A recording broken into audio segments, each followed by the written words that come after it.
Você que está acompanhando o jornal Integração aqui pela rádio Atitude FM de Itapajé, a gente conversa mais uma vez com o Dr. Djalma Pinto, advogado especialista em direito eleitoral. E no calendário eleitoral, o dia 27 de setembro, data a partir da qual é permitida a propaganda eleitoral, inclusive na internet, por parte dos candidatos que vão concorrer às eleições do próximo dia 15 de novembro. Doutor Djalma, o que representa, em síntese, essa data? Que ações, os candidatos podem realizar a partir deste dia 27 de setembro? Bom dia. Bom dia, Clésio. Bom dia, ouvintes da sua emissora muito conceituada. A legislação eleitoral autoriza realmente a publicidade a partir do dia 27. Então, os candidatos podem divulgar a sua candidatura, podem pedir voto, podem expor a sua programação, devendo cumprir, por exemplo, em relação aos cartazes, o adesivo não pode ter mais de meio metro quadrado, e também não pode haver pichação de muro, pichação de rua. A publicidade na internet só pode haver impulsionamento pago pelo candidato. Terceiros não podem fazer impulsionamento, podem divulgar o nome e a foto do candidato de sua predileção, mas não podem fazer impulsionamento. Os candidatos, por outro lado, devem abrir a conta bancária após o recebimento do CNPJ e, uma vez aberta a conta bancária, podem contrair despesas e podem efetuar pagamento. Todos os pagamentos devem ser efetuados pela conta bancária através da transferência ou do cheque, sempre por via do banco. Qualquer pagamento fora da conta bancária pode tipificar Caixa 2, ensejando inclusive a cassação do registro e do diploma. O que se espera é que a propaganda seja construtiva, seja no sentido de orientar, de informar, de mostrar ao eleitor qual é a melhor opção para a investidura na representação popular. Lembrando sempre que a eleição é um processo, é uma disputa, é como um jogo de futebol que exige regras, exige normas que devem ser observadas por todos os competidores. No caso, os competidores são os candidatos. Deve-se abolir perentoriamente essa ideia da compra de voto, da troca de bens, de receber favor para votar em determinado candidato. Lembrando a todos os eleitores que quem vende voto ou quem compra o voto está cometendo crime previsto no artigo 299 do Código Eleitoral, que prevê uma punição de até 4 anos de reclusão. Aqueles eleitores que tiverem conhecimento de compra e venda de voto devem comunicar esse fato ao juiz eleitoral, ao Ministério Público, para que a legislação prevaleça e nós tenhamos uma eleição limpa, livre e transparente. Doutor Djalma, ainda com relação à propaganda eleitoral, o candidato que em sua página, na rede social, na sua produção de mídia, aborda um conteúdo que fira a honra do seu oponente, ele corre o risco de algum tipo de sanção? Ele pode sofrer a retirada da página, o juiz pode determinar, e ele pode se sujeitar à sanção prevista para o crime de calúnia, injúria ou difamação, sem prejuízo dos danos morais. A internet realmente ela precisa ser trabalhada com muita cautela para que não haja esse envolvimento na esfera criminal. O que, por outro lado, tem que ficar claro é que a liberdade de expressão também tem que ser preservada.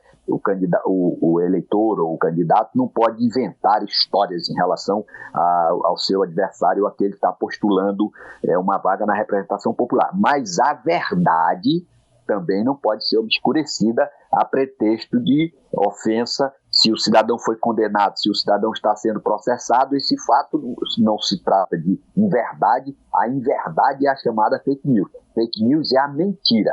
Mas aqueles fatos que são relevantes para conhecimento do eleitor não podem ser subtraídos da informação, sob pena do eleitor ser enganado em relação ao perfil do candidato. A Constituição, no artigo 14, parágrafo 9º, exige o exame da vida pregressa de quem se dispõe a exercer a representação popular com o objetivo de garantir a probidade administrativa e a moralidade durante o exercício do mandato. Então, fake news, mentira, fraude, enganação, isso deve ser repelido com veemência pela Justiça Eleitoral, e cada cidadão deve ter realmente seu compromisso com a colaboração para que a eleição seja normal, seja livre e seja transparente.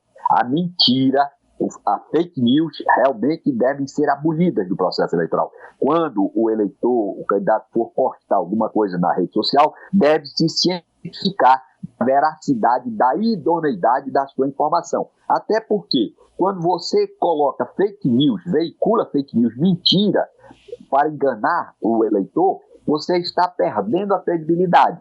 Você vai postar depois outra matéria que seja verdadeira, ninguém vai acreditar. Por isso, a verdade, a transparência deve realmente prevalecer em todo o certame, em toda a disputa durante todo esse tempo da campanha eleitoral. Carro de som volante e reuniões nos moldes de comícios também estão permitidos a partir dessa data, doutor? Olha, em tese, sim. O carro de som de 8 às 22 horas. O carro de som não pode, todavia, ficar perto de hospital, de escola, de igreja, quando esteja ocorrendo a cerimônia, o culto, e também casas legislativas, hospitais e repartições públicas. Os comícios aí é uma questão que tem que ser demarcada pela autoridade sanitária da localidade, mas um comício poderia realmente ocorrer, inclusive com sonorização de trio elétrico. A partir dessa data, então, da autorização da propaganda eleitoral, que mais ações ou informações com relação a esse momento do período eleitoral que o senhor possa estar destacando, que o senhor acha que seja importante? Olha, em primeiro lugar, você pode transitar na rua com bandeira. Você não pode afixar bandeira na sua casa. Na sua casa, você só pode colocar cartaz de meio metro na janela. Você, por outro lado, que tem uma mercearia, que tem um bar, você não pode colocar nesses locais de acesso ao público, você não pode colocar propaganda do seu candidato. Você pode colocar no seu veículo, na parte traseira, você pode completar o outdoor em toda a dimensão, mas fora dessa parte do vidro traseiro do veículo, você só pode colocar cartaz no máximo com até meio metro. Você não pode também juntar o cartaz no muro para dar conotação de outdoor.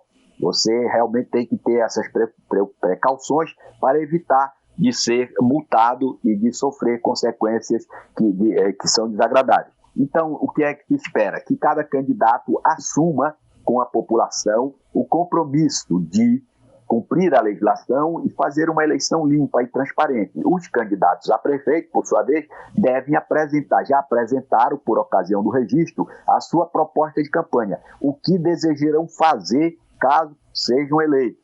Nessa proposta de campanha, deve o eleitor exigir de cada candidato o compromisso de oferecimento de escola pública de qualidade. A China cresceu porque investiu na escola do ensino fundamental. Cada candidato a prefeito, seja do município de Itapajé, de qualquer município do Ceará e do Brasil, deve ter essa noção. A China, a Coreia do Sul, o Japão, todos esses países cresceram porque estimularam os pais a trabalhar a educação do seu filho. Você que está me ouvindo, que mora no distrito, se você quiser ter um filho brilhante, participe na escola, compareça às reuniões juntamente com os professores, colabore com os professores, exija de cada candidato a informação sobre qual o critério que ele vai escolher. O secretário de Educação tem que ser uma pessoa competente, dedicada, que tenha amor à causa do saber, para transmitir a informação, para formar o bom cidadão, para formar pessoas brilhantes que levarão progresso para Itapajé, colocando esse município em destaque no cenário nacional. Eu agradeço essa oportunidade, mais uma vez estou à sua disposição para que nós possamos ter uma eleição vibrante, com candidatos comprometidos com o bem comum, que possam realmente demonstrar compromisso com a correta aplicação do dinheiro público, banindo do processo eleitoral os compradores de voto e aqueles que buscam poder para a satisfação apenas do seu interesse. Um grande abraço para os seus ouvintes de todo o município de Itapajé. Conversando com o doutor Djalma Pinto, advogado especialista em direito eleitoral, Clésio Marques, para o jornal Integração.